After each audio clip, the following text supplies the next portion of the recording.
They aren't firing you, they just aren't hiring you. That is the terrifying conclusion of this new Stanford report. It's like a canary in the coal mine, and it confirms exactly what we feared. While everyone is getting hyped up about AI, the entry-level market is being quietly deleted. There is a 16% drop. If you are sending out hundreds of resumes and hearing nothing, you aren't crazy. You're being filtered out by a new economic reality. Let's discuss the file. So first, there is a weird sort of anomaly in the data. So typically, when the demand for workers drops, then wages also drop. But this study shows that wages don't move. And that is really the terrifying part. It means that the market isn't just lowering the value of junior work. It's deciding that junior work has zero value. They don't want cheaper juniors, they simply don't want juniors at all. People keep comparing AI to the internet in 1997. They say productivity hasn't spiked, so it's overhyped.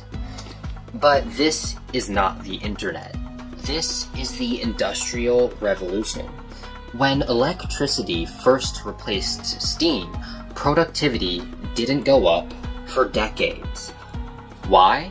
Because the factory owners kept the machines in the same place. They didn't see results until they tore up the floorboards and redesigned the entire workflow. So that is exactly what's happening right now. The factory floor of knowledge work is being redesigned. And in this new design, the entry-level role just doesn't exist. And to survive this shift, you need to understand how the machine actually works, how AI works.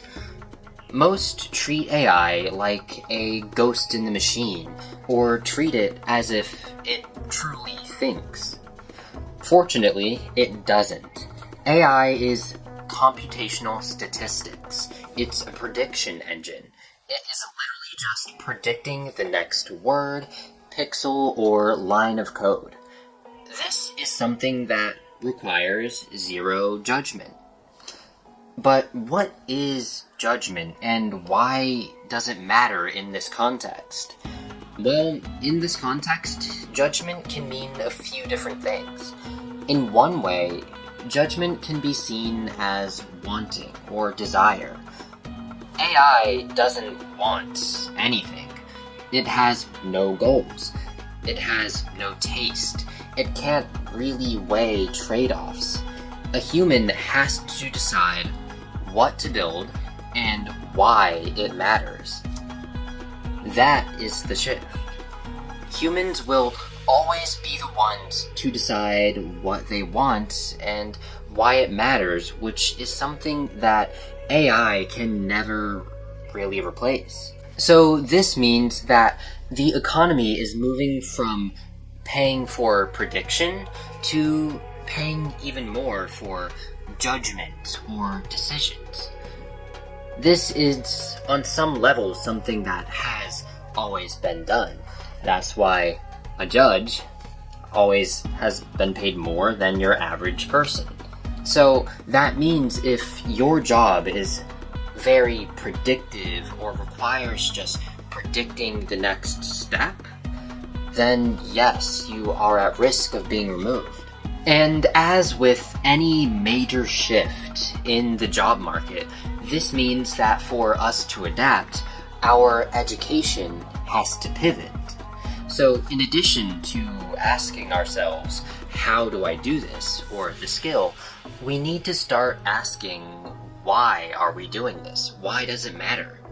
That question forces you to look at the different trade-offs.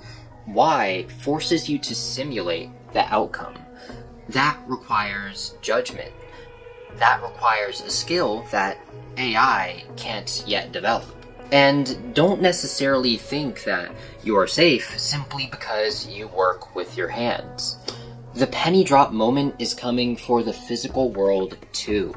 Just like we had a ChatGPT moment for text, for jobs like copywriting. We are about 10 years away from a factory-grade general robot, and 20 years away from a robot walking down your street. Physical AI is starting to gain more and more traction and funding, and is actually considered the next frontier after generative AI. We are heading towards a world where we have to redefine what work even means. Competing for status, competing for affection. But until that day comes, we are competing for survival. So the canary in the coal mine is dying. The mine is closing. You have to get out of the prediction business and to become a director of AI, not a user of it. And I really hope this video brought you some clarity and helped you out in some way.